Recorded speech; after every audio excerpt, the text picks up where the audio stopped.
Welcome to Boom Your Sense of on Baduk in Korea. I'm your host, Soo-hyun Lee, and we've got a helper from today to carry out this program with me. And he's right next to me. Hello. Hello. Could you please give us a brief introduction of yourself? Yeah, sure. I'm Thierry from France, and I'm here as a foreign guest today to learn about Korean culture and Baduk. Or actually, to learn Korean culture through Baduk. And it's nice seeing you, although I'm a bit concerned whether I can really give you and you all a big help. But I really hope you all can learn while watching the show through my mistakes and the interesting learning experiences that will make of Korean culture and Baduk. Yes, you're right, Terry. You are sure going to enjoy our show and have fun learning the Baduk. And by the way, Terry, no worries. I'm pretty sure you will do fine. I'm actually very nervous because I've never played it before and it's my first time learning the game. But I'm also excited too. If you think about it, it's a little bit encouraging because every people watching the show, or almost every people, will be in the same position as I'm right now. Yeah, I bet that's the case for the most. But I'm a bit curious. Why did you decide to learn this game? Well, the first time I came to Korea, it was about 2 years ago, and I really experienced a culture shock. So I tried to grab the Korean culture by any means possible. And, you know, learning a new game could be one of the ways. Yeah, I can see you're really interested in it and wanting to learn. But how much or what do you know about this game? Frankly, not much. I know it's a game where two persons play with black and white stone on a wooden board. Something more like chess, I think. But it takes a long time to play, isn't it? Yeah. Have you ever seen it played before? Well, I saw a couple of them on TV and, you know, some Korean old men playing in the park. But it looked really difficult to me. Yeah, it should look difficult at first because this is not like art or just a game. More of a brain sport. A brain sport? Yeah. I didn't know that. Yeah, but it gets so interesting and fun once you begin learning them. Fun? Well, I hope it is. But I don't understand how using your brain can be so much fun. You mean you don't believe me? No, don't get me wrong, don't get me wrong. It's not that. It's just that I don't understand how it could be... Well, have you ever heard of an as-in-or saying? A Taoist hermit gameplay, you don't even know your onyx handle is decaying? Oh, there's such a saying? Well, it's my first time hearing it. But what does that mean? And what does it have to do with Baduk being fun? Well, it's actually a phrase originated from a legend. A legend? Yeah. It was recorded in a book called Sul-Iki, written by a man named Im Bang, a Chinese magistrate of Shinan area. Let's look at the story to find out more. In 265 AD, during Jin Dynasty, there was a woodcutter named Wang Jil. One day, he went up to the mountain Seoksil, located in Jeolgang, to cut some wood. As he went on cutting, he inadvertently went to the abyss. Suddenly, he heard some kind of noise. It was not of bird, not of beast, but something very light. It was a sound carried by the wind. A sound something was dropping very lightly. He got so curious that he followed the sound.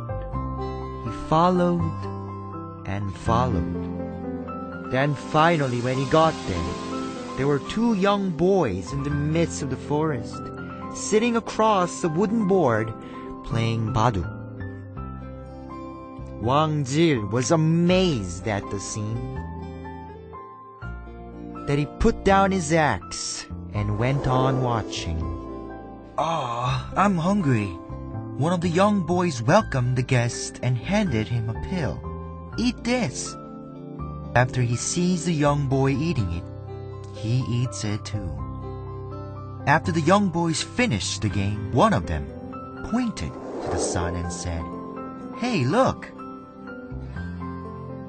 Wang Jil grabbed the axe handle to leave, but as soon as he grabbed the axe handle, it felt crispy and began to rotten. Something's not right. I must go back immediately.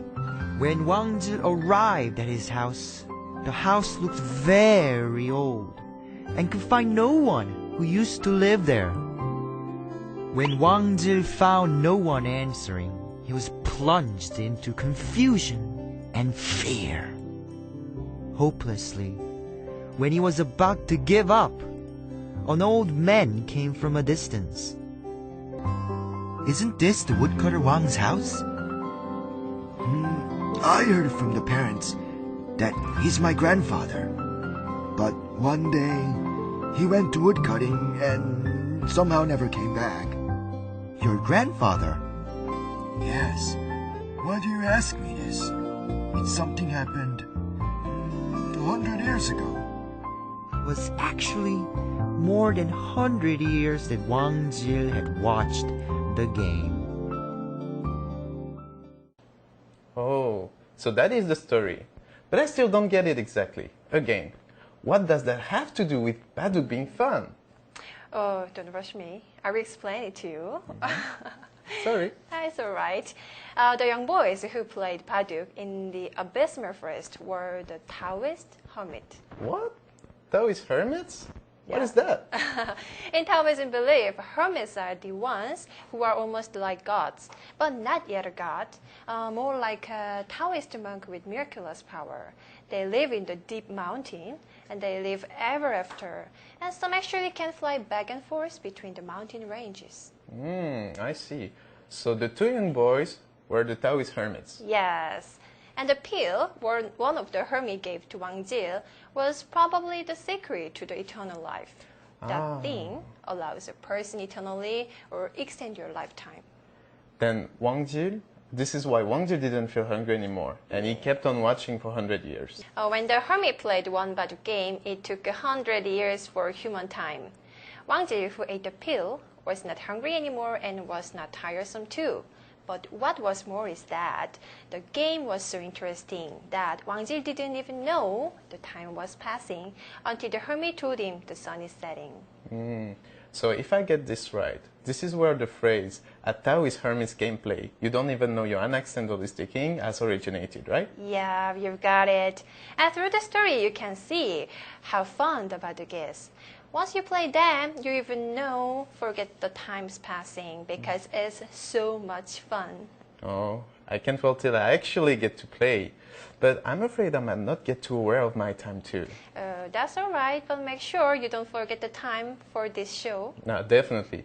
But I still don't know how to play it at all yet. So when can I start? Oh, before we learn, we need to learn more about what kind of game the Baduk is and the details of the board. But we are running out of time for the session. It's the time to wrap up the show. No. Well, everyone, it's time to say goodbye. We have talked about the legendary of Baduk and hope it kept you entertained. And there are many legendaries and mysterious stories about Baduk besides the story of Wang Jil we talked about today. And some similar legendaries are also found in Korea. If you go to Gamakgol or Pudong, located in 6 kilometers north from Pyeongsan, Hwanghae-do, there is a clear stream which flows into the Yeseong River. Here, at the side of the stream, you can find the famous stone Baduk board where the hermits used to play, where people call this Seon-am, meaning the hermit stone, Seon meaning the hermit, Am meaning the stone. And many other stories are carried on as legendary, and many records and evidences are found as above. So could these legendaries of hermits playing Baduk be true? True or not, the best truth is Baduk itself is a fun, interesting, and mysterious game with lots of interesting stories. Join us in next session on Boom Your Sense Up on Baduk in Korea to find out more what this interesting game, Baduk, as we learn more about the details of the board and the history of Baduk. I'm your host, Seungyeon, and see you next time. Bye! Bye-bye. Good job.